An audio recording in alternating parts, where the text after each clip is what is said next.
प्यारे विद्यार्थियों, तो ये है आपके चैप्टर 2 अम्ल क्षार तथा लवण का एनसीईआरटी की एक्सरसाइज का भाग 2, जिसमें शेष क्वेश्चंस रह गए हैं वो हम कराते हैं आपको। तो इसमें है बेटा, पहला क्वेश्चन है, कोई विलयन लाल लिटमस को नीला कर देता है, इसका पीएच मान संभवतः होगा। मैंने कोई विलयन है जो क्या कर रहा है, लाल को नीला, किसको कर रहा है, लाल को कैसा कर रहा है, नीला कर रहा है। इसमें कुछ ऑप्शंस दिए गए हैं, जैसे 1, 4, 5, यानी ऑप्शन ए दिया गया है 1, ऑप्शन बी दिया गया है 4, ऑप्शन सी दिया गया है 5 और ऑप्शन डी दिया गया है 10। तो बताइए, जो विलयन लाल को नीला करता है वो कैसा होता है, क्षारीय। कैसा होता है, क्षारीय। और जो क्षारीय होता है उसका पीएच मान 7 से अधिक होता है। तो ऑप्शन कौन सा हो जाएगा, डी। आगे क्वेश्चन चलते हैं, कोई विलयन अंडे के पिसे हुए कवच, अंडे के पिसे हुए कवच से अभिक्रिया करके एक गैस उत्पन्न करता है जो चूने के पानी को दूधिया कर देता है। इस विलयन में क्या होगा। ऑप्शन है इसके, ऑप्शन ए है इसका NaCl,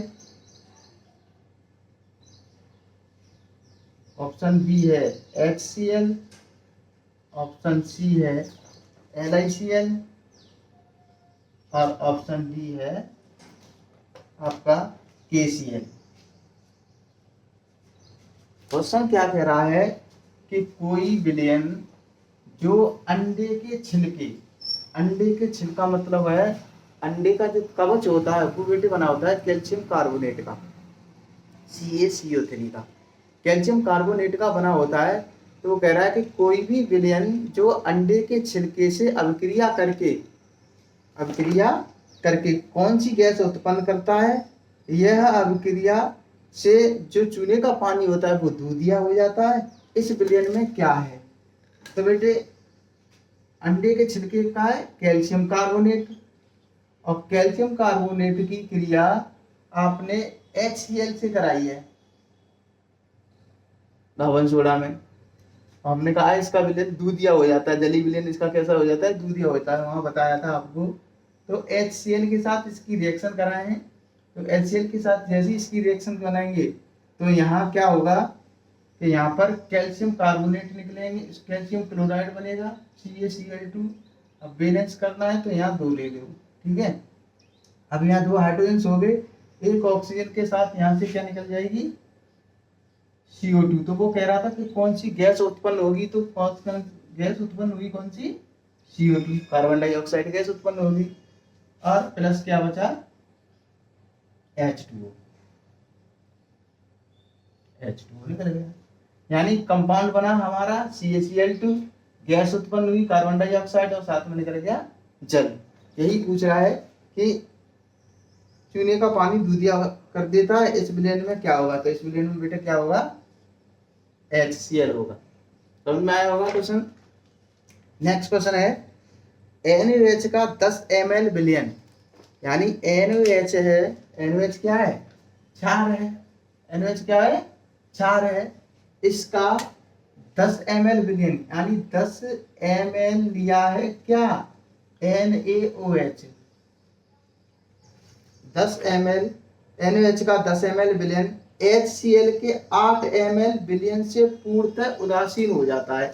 यानी जो NaCl का जो 10 ml विलयन है वो उदासीन कितने से हो जाता है, 8 ml HCl से।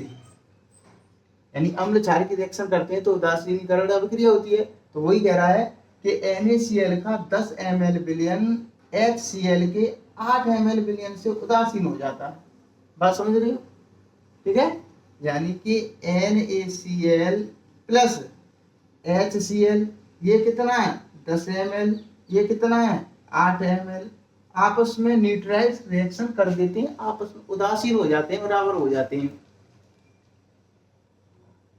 कर देता है। यदि हम NaCl के उसी विलयन का 20 ml लें यानी वो कह रहा है कि यदि जो अभिक्रिया हो रही है इसमें NaCl जो 10 ml से 8 ml HCl से उदासीन हो जाता है, तो यहाँ हम NaCl की मात्रा कितनी ले लें, 20 ml। कितनी ले लें, 20 ml, यानी 10 का जस्ट कितना हो रहा है, 2 गुना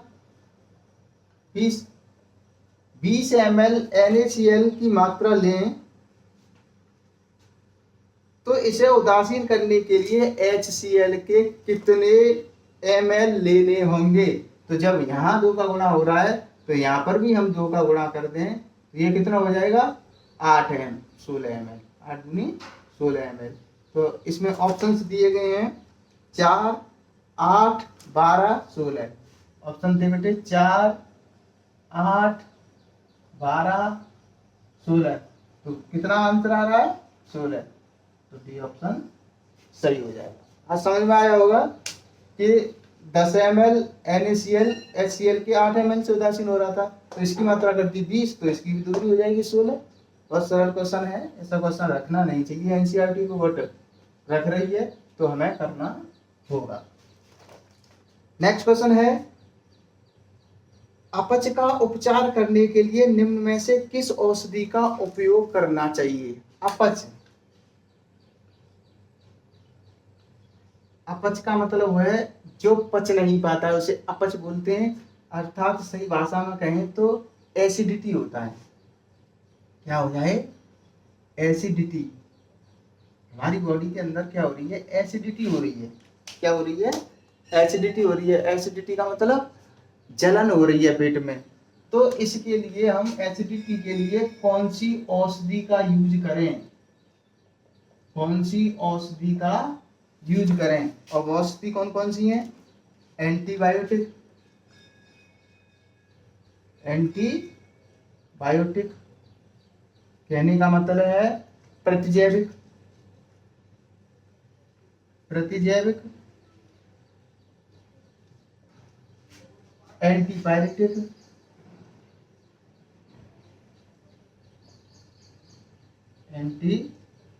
एंटीपायरेटिक यानी ज्वर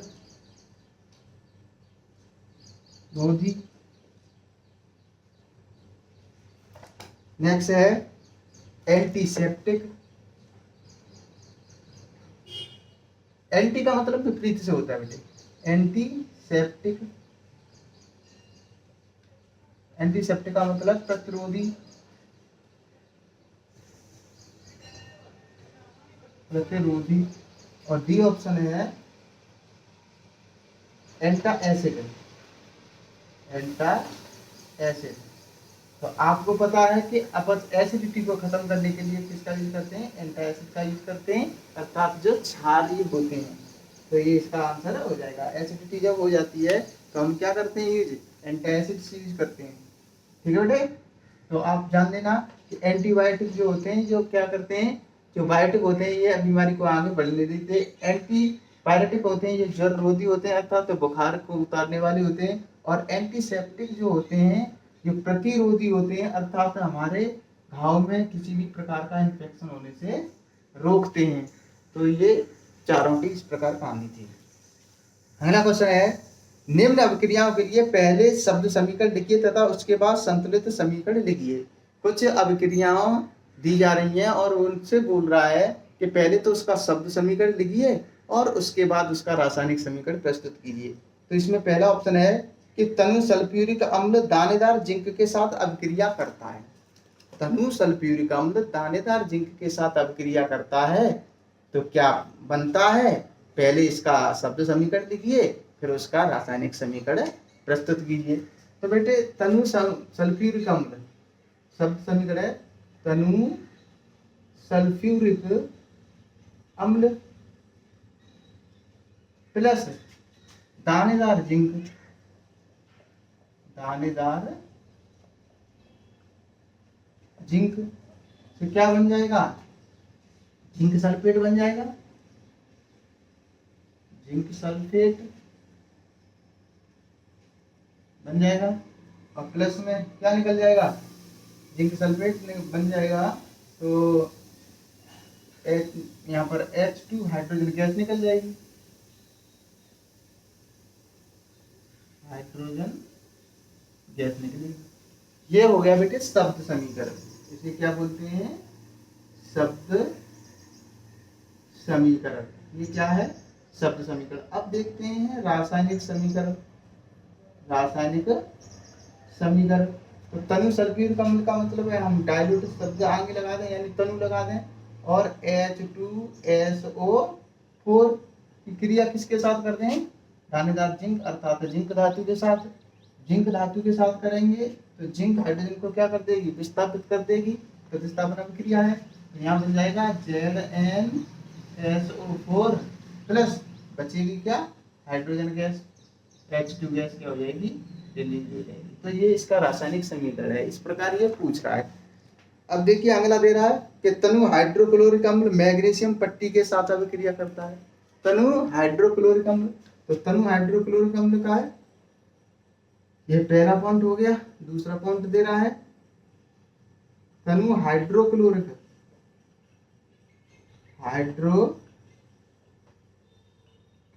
अम्ल। हाइड्रोक्लोरिक अम्ल का मतलब HCl और मैग्नीशियम पट्टी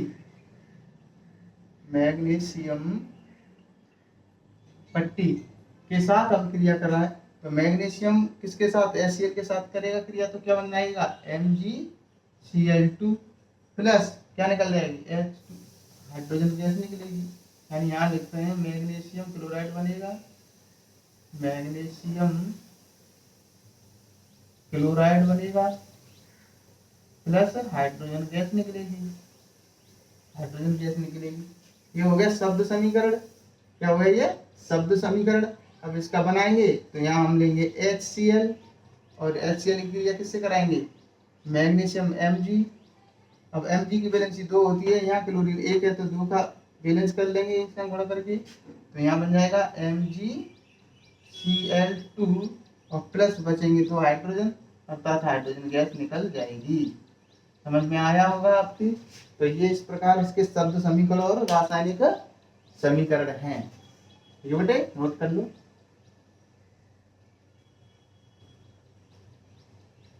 नेक्स्ट देखते हैं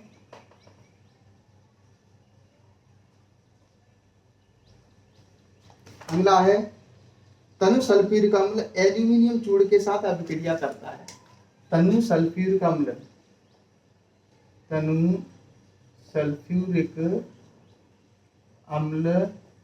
किसके साथ क्रिया करता है? एल्यूमिनियम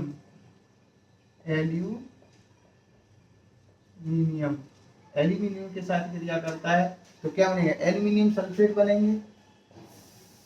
एल्यूमिनियम सल्फेट बनेंगे और प्लस में क्या निकलेगी? हाइड्रोजन गैस निकलेगी। हाइड्रोजन गैस ये शब्द समीकरण है।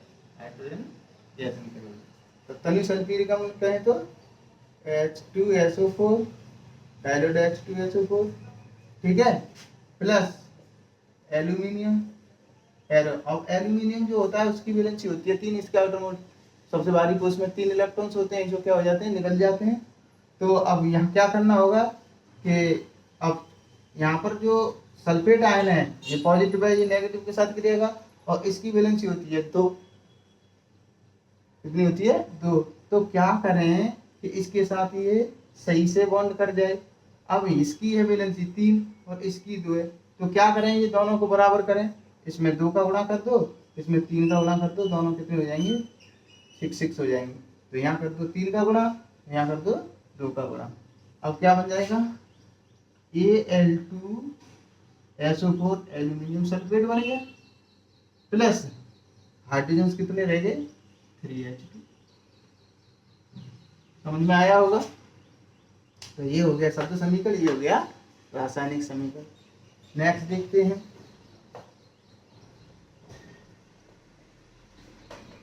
नेक्स्ट है तनु हाइड्रोक्लोरिक अम्ल लोहे के रेतन के साथ अभिक्रिया करता है। लोहे के रेतन यानी तनु हाइड्रोक्लोरिक अम्ल। तनु हाइड्रोक्लोरिक यानी HCl हाइड्रोक्लोरिक अम्ल। लोहे की रेतन मतलब लोहे से लोहे की रेतन से क्रिया करता है तो क्या बनेगा? तो आप जानते हो क्लोरीन और लोहा आपस में क्रिया करेंगे यानी FeCl3 बनेगा, प्लस क्या निकलेगी? हाइड्रोजन गैस निकलेगी।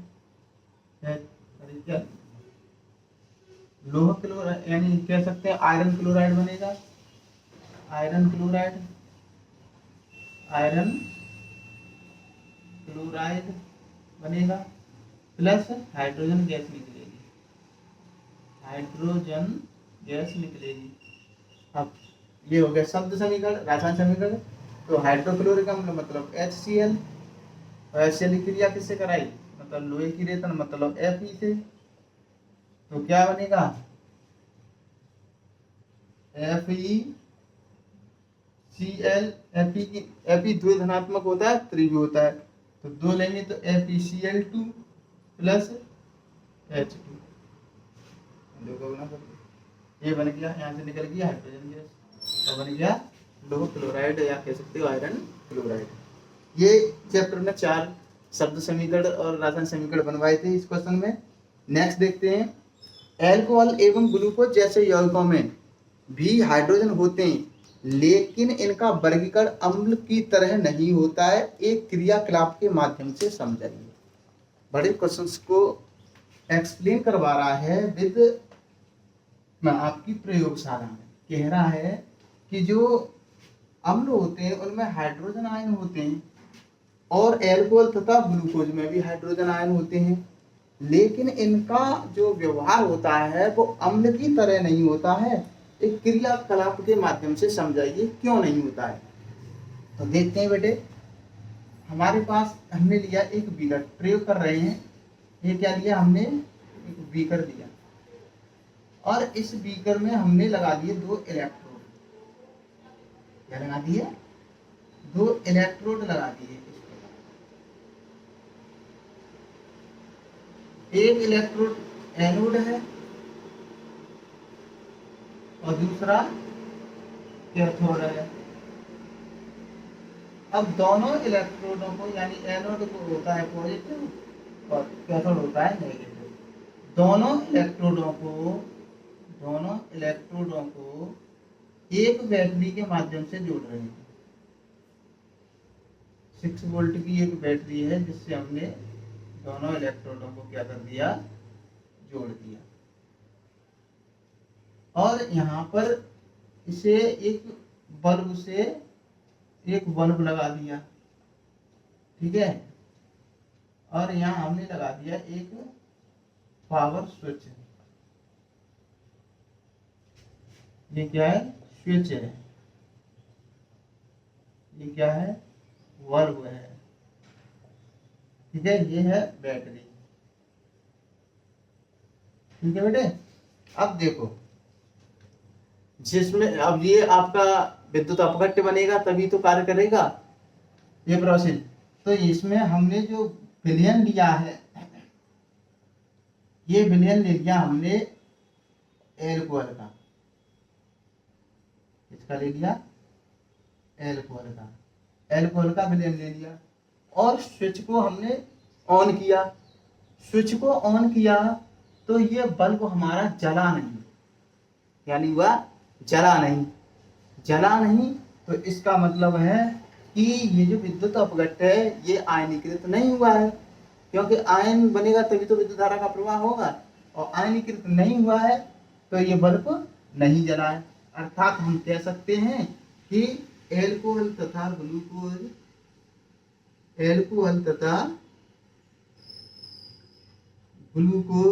में हाइड्रोजन आयन तो होते हैं, यानी हाइड्रोजन तो होते हैं, हाइड्रोजन आयन नहीं, हाइड्रोजन तो होते हैं, लेकिन क्या कह रहा है? अपघटित नहीं होते। ये H आयनों में क्या नहीं होता है? अपघटित नहीं होता है, इसलिए इसमें विद्युत धारा का प्रवाह नहीं हो रहा है, ठीक है। समझ में आया होगा, मैं आशा करता हूं। नेक्स्ट देखिए, आश्रित जल विद्युत का चालन क्यों नहीं होता जबकि वर्षा के जल में विद्युत का चालन हो जाता है? वो भी इसी प्रकार का क्वेश्चन दे दिया। देखिएगा, ये कह रहा है आश्रित जल, आश्रित जल कहें तो आश्रित जल कहते हैं डिस्टिल्ड वाटर, यानी शुद्ध जल। आप बात कर रहे हो आश्रित जल, आश्रित डिस्टिल्ड वाटर, आश्रित जल शुद्ध जल है, सबसे शुद्ध जल। वर्षा का जल भी शुद्ध माना जाता है, लेकिन आश्रित जल ज्यादा शुद्ध होता है। इसमें क्या नहीं होता है, चालन नहीं होता, चालन नहीं होता है, चालन नहीं होता, यानी विद्युत धारा का प्रवाह नहीं होता है। क्यों नहीं होता? क्योंकि बेटे जो आश्रित जल होता है ये आयनीकृत नहीं होता है, आयनीकृत नहीं होता है, आयनीकृत नहीं होता है। अब बात करते हैं वर्षा जल की, वर्षा जल की। अब जो वर्षा का जल होता है बेटे, इस वर्षा के जल में वातावरणीय कार्बन डाइऑक्साइड या नाइट्रोजन डाइऑक्साइड या सल्फर डाइऑक्साइड, ये अनेक गैसें क्या हो जाती हैं, मिल जाती हैं। और ये जब गैसें इनमें मिल जाती हैं तो जो आपका कार्बन डाइऑक्साइड है वो, यानी वर्षा जल में कार्बन डाइऑक्साइड मिल जाती है तो क्या बना देती है, H2SO4 सॉरी H2CO2 यानी कार्बनिक अम्ल बना देती है। जब वर्षा जल में NO3 मिलता है तो HNO3 बना देता है, नाइट्रिक अम्ल। और वर्षा जल में जब आपके सल्फर डाइऑक्साइड मिलता है तो ये आपका H2SO3 यानी सल्फ्यूरिक नहीं सल्फ्यूरस अम्ल का निर्माण करता है, जो ऑक्सीडाइज होकर के सल्फ्यूरिक एसिड बन जाता है। तो ये बन गए आपके अम्ल। और वर्षा के जल की मात्रा है, जल तो काफी है उसमें, जल के अणु, और ये जल के अणुओं के साथ क्रिया करके क्या हो जाते हैं, आयनीकृत हो जाते हैं। जैसे ये आयनीकृत हो जाएगा किसमें, आपके 2H धनायन, 2H धनायन में प्लस CO3 ऋणायन में। ऑक्सीजन एक जल से भी ले लेगा ना, और यहाँ पर यहाँ 4 हो जाएगा। जैसे ये आयन से इसके ये बनेंगे, ऐसे ही इसके आयन बनेंगे H धनायन प्लस NO3 ऋणायन। ऐसे ही इसके बनेंगे 2H धनायन प्लस SO3 ऋणायन, ये 2 ऋणायन। तो ये क्या हो गया, आयनीकृत हो गया। और आयनीकृत हो जाता है जब वर्षा का जल, तो इसमें चालन हो जाता है, होता है। तो बात समझ में आया होगा कि शुद्ध आश्रित जल होता है उस वो आयनीकृत नहीं होता है, इसलिए इसमें चालन नहीं होता है। और वर्षा के जल में विभिन्न प्रकार वातावरण की गैसों से ये क्रिया करके क्या बनाता है, अम्ल बनाता है। और अम्ल बनाता है, अम्ल जल के साथ क्रिया करके आयन देते हैं, इसलिए इनमें विद्युत धारा का प्रवाह हो जाता है। ठीक बेटे, नेक्स्ट देखिएगा अगला क्वेश्चन क्या कह रहा है। अगला क्वेश्चन कह रहा है जल की अनुपस्थिति में अम्ल का व्यवहार अम्लीय क्यों नहीं होता। जल की अनुपस्थिति में, यानी हमारे पास है H2SO4 और H2SO4 को हम बीकर में डाल दें, अर्थात उसमें जल नहीं डालें, जल नहीं डालें, तो ये H2SO4 की फॉर्म में ही रहेगा। H2O जब नहीं डाला जाएगा तब, तो जब ये जैसा था वैसा ही रहेगा। इसका मतलब है कि इसमें ये आयनीकृत नहीं हो रहा है, और आयनीकृत नहीं हो रहा है तो इसमें क्या होगा, विद्युत धारा का प्रवाह अर्थात अम्लीय नेचर प्रकट नहीं होगी। जैसा था वैसा ही रहेगा, तो अम्लीय नेचर प्रकट नहीं होगी। तो बेटे नेक्स्ट क्वेश्चन देखते हैं कि 5 विलयन है, कोई 5 विलयन दिए गए हैं हमें, जो एक विलयन A, B, C, D और E, 5 विलयन हैं जिनके पीएच मान क्रम से, विलयन A का पीएच मान 4, B का 1, C का 11, D का 7 और E का 9 है। ये इनके पीएच मान है, ये विलयन है और ये इनके पीएच मान है। अब ये कह रहा है कि ये जो A वाला है इसमें कौन सा विलयन उदासीन है, ये कह रहा है इसमें कौन सा विलयन उदासीन है। तो हमने बताया था वह पीएच मान जिसका 7 होता है वो विलयन कैसा होता है, उदासीन। अर्थात इसका आंसर क्या हो जाएगा, ए वाले का हो जाएगा डी। तो ए के सामने लिख दो डी। अब कह रहा है कौन सा विलयन प्रबल क्षारीय है, प्रबल क्षारी का मतलब होता है जो 14 के पास में होगा, है, यानी 14 के पास में होगा वो क्या होगा, प्रबल क्षारी। तो इनमें प्रबल क्षारी कौन सा है, 14 के पास कौन हो रहा है, 14 के पास 11 है। इन सभी संख्याओं में 14 के पास कौन है, 11, अर्थात इसका क्या होगा, सी। कौन सा विलयन प्रबल अम्लीय है, तो प्रबल अम्लीय हमने बताया तो जो 0 के पास में होते हैं, तो 0 के पास कौन है, 1, अर्थात इसका आंसर हो जाएगा बी। और बता, अगला है कि कौन सा विलयन द्रवल अम्लीय है, तो द्रवल अम्लीय का मतलब होता है जो 7 के पास हो लेकिन 7 से कम हो, 7 के पास हो लेकिन 7 से कम हो।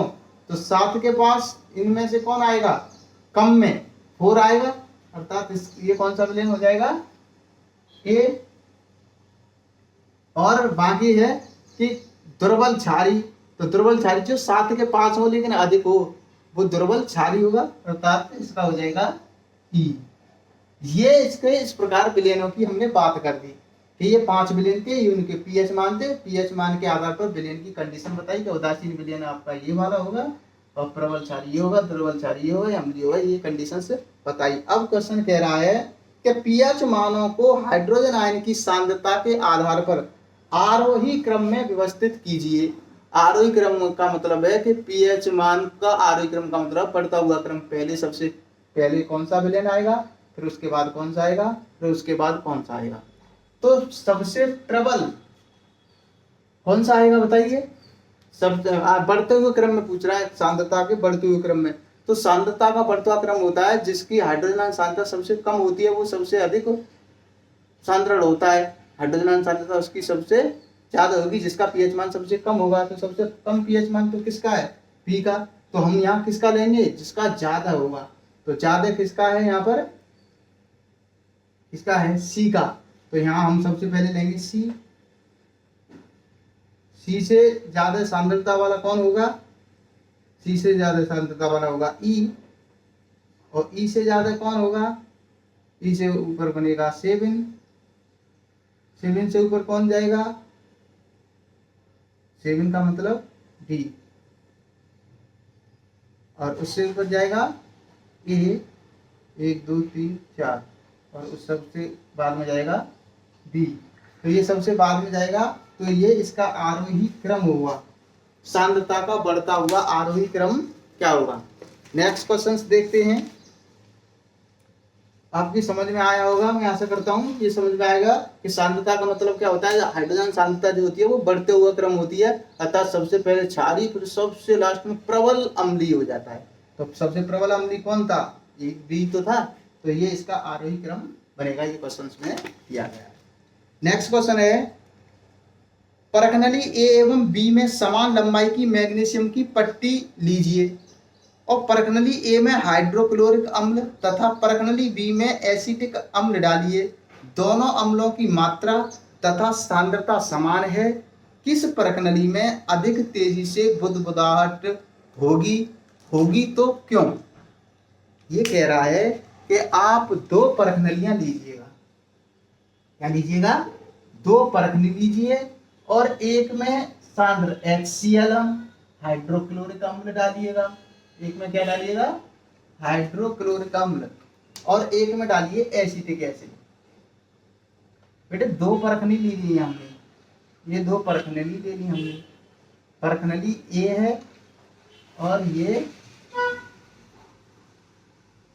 परखनली बी है। इस परखनली ए में हमने ले लिया है क्या, इसमें जो हमने लिया है वो है HCl, कंसंट्रेट HCl, और इसमें है एसिटिक एसिड यानी CH3COOH, ये ले लिए, जिनकी क्या दे रहा है कि इन दोनों की जो सांद्रता है वो समान है। क्या कह रहा है क्वेश्चन, पर दो लीजिएगा और समान लंबाई की दोनों में क्या डालिएगा, मैग्नीशियम की पट्टी डालिएगा, समान लंबाई की। मान लो हमने इनमें डाल दी क्या, मैग्नीशियम की पट्टी डाल दी, ये मैग्नीशियम रिबन है, मैग्नीशियम की पट्टी इसमें भी डाल दी। समान लंबाई दी है और समान सांद्रता की है। दोनों में डाल दी मैग्नीशियम की पट्टी। अब वो कह रहा है अम्लों की मात्रा तथा सांद्रता समान है इन दोनों में, किस परखनली में अधिक तेजी से बुदबुदाहट गैस उत्पन्न होगी। तो बेटे जो शांत सल्फ्यूरिक अम्ल है ये स्ट्रॉन्ग एसिड है। कौन सा है? स्ट्रॉन्ग एसिड है। और ये है वीक एसिड। अब आप जानते हो स्ट्रॉन्ग एसिड होते हैं उनमें बहुत तेजी के साथ बुदबुदाहट के साथ हाइड्रोजन गैस निकलती है, जबकि वीक एसिड आसान बहुत स्लो स्लो होते हैं। तो इसका आंसर क्या हो जाएगा? बी। HCl वाले विलयन में अधिक तेजी के साथ बुदबुदाहट गैस उत्पन्न होगी। नेक्स्ट क्वेश्चन है ताजे दूध के पीएच मान 6 होता है। जो ताजा दूध होता है, फ्रेश मिल्क होता है, उसका जो पीएच मान होता है बेटे वो होता है 6। कितना होता है? ये बात समझ में आई होगी।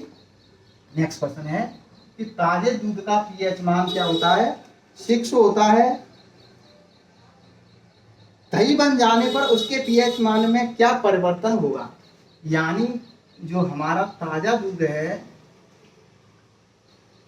दूध है उसका पीएच मान दे रहा है कि इसका पीएच मान होता है 6 और ताजा दूध दही बन जाए तो इसके पीएच मान में क्या परिवर्तन होगा? ये कह रहा है इसके पीएच मान में क्या परिवर्तन होगा। अपना उत्तर समझाइए। अब बेटे ये ताजा दूध जो होता है, दूध होता है बेटे, इसमें होती है लैक्टोज शर्करा होती है। अब ये लैक्टोज शर्करा होती है तब इसका पीएच मान होता है 6। क्या होता है? 6। अब लैक्टोज शर्करा विभिन्न एंजाइम्स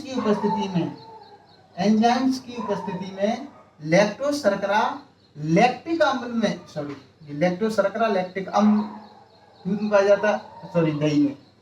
लैक्टोज शर्करा है विभिन्न एंजाइम्स की उपस्थिति से किसमें? लैक्टिक अम्ल में परिवर्तित हो जाती है। शर्करा किसमें हो रही है? अम्ल में। और अम्ल में परिवर्तित हो जाती है तो इसके पीएच मान में क्या हो जाएगी? कमी हो जाएगी, क्योंकि अम्लों का पीएच मान क्या होता है? कम होता है। तो इसका आंसर क्यों हो जाएगा। नेक्स्ट क्वेश्चन है एक ग्वाला ताजे दूध में थोड़ा बेकिंग सोडा मिलाता है। एक ग्वाला है जो ताजे दूध में क्या मिला रहा है? बेकिंग सोडा मिला रहा है। ग्वाला ताजे दूध में क्या मिलाता है? बेकिंग सोडा मिलाता है। अब आपने ताजे दूध का तो मान देख लिया कि ताजे दूध का पीएच मान कितना होता है? 6 होता है। तो उसके पीएच मान बदलकर थोड़ा क्षारीय हो जाता है।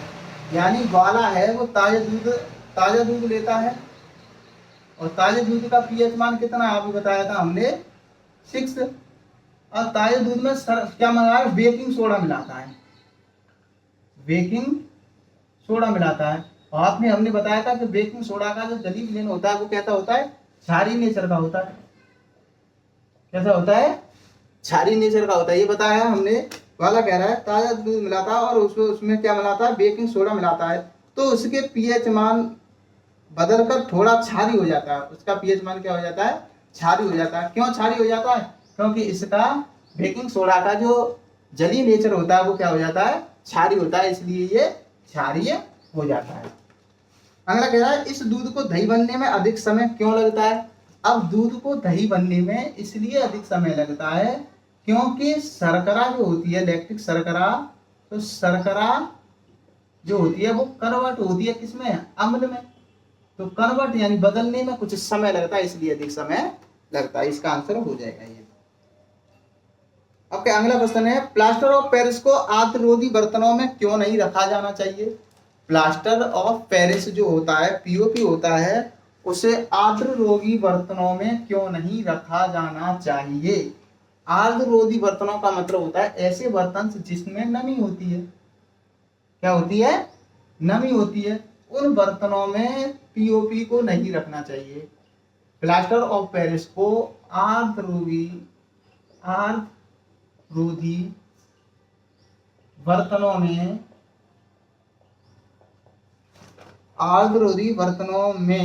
क्यों रखा जाता है? जाता है। यानी आर्द्र ज्योति का मतलब है ऐसे बर्तन जिनमें वायु ना हो, वायु ना हो, आर्द्रता ना हो, आर्द्रता आर्द्रता ना हो अर्थात नमी ना हो, ऐसे बर्तनों में इस पीओपी को रखते हैं। अब वो कह रहा है और जब पीओपी ऐसे बर्तनों की ओर रखना चाहिए, व्याख्या समझाइए।